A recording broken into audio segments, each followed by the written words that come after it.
Can you state your belief about Jesus clearly?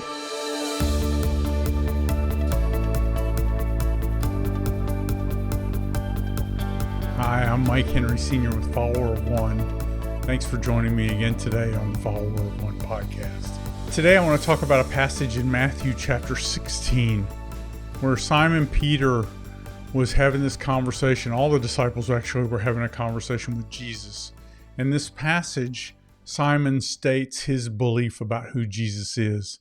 It's Matthew 16:16, and the passage simply says, Simon Peter answered, "You are the Messiah, the Son of the living God." Jesus had asked the disciples, "Who do people say that I am?" And then he came back and he asked them, "Who do you say that I am?" And Peter makes this answer here. So we'd spoken actually in the last couple of episodes about Peter walking on the water and the dialogue that he had with Jesus there. This is another part of a dialogue that the disciples are having with Jesus. It's more of a teaching moment, I think. But Jesus is asked for this statement, and Peter responds, "You are the Messiah, the Son of the living God."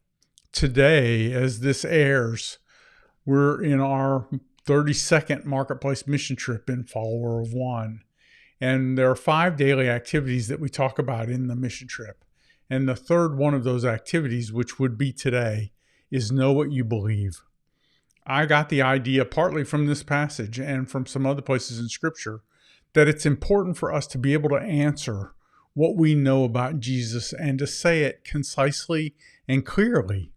We shouldn't have to give a rambling answer or a long answer or turn every dialogue or question into a sermon-like response.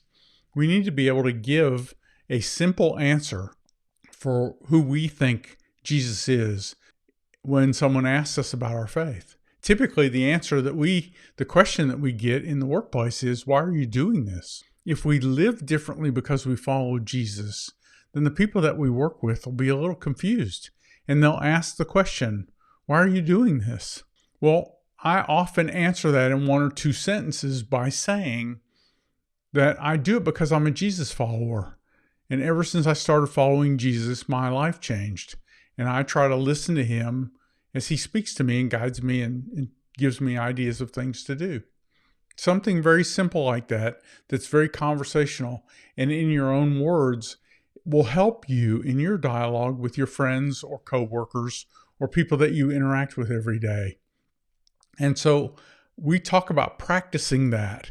Here what we're seeing Peter make this declaration. And Peter is basically saying, you're the Messiah, you're God, you're the one who comes to set everything right. We're called to do that as well as believers in the marketplace. And so today, let's use this passage as a challenge. Have you thought about how you would answer a coworker if they asked you, "Why are you doing this?" Don't just give them a simple answer saying, "Oh, I just had a kind of an idea to do that." But give them an answer that explains Jesus, that Jesus is a part of your life and he's your motivation. Because when we do that, we invite him into the dialogue. Our friends begin to realize that we're motivated by something different than they are. And it might transform our relationship with them, and it might transform their relationship with Jesus. Thank you for considering how to be a marketplace minister. We're going to talk a little bit more about the rest of this section in the next couple of days as well. So check back with us tomorrow on this. Thank you for being a marketplace minister. Thank you for making a difference with your faith in the world. Remember, it doesn't matter what your job is. What we do because we follow Jesus matters forever. Thanks very much.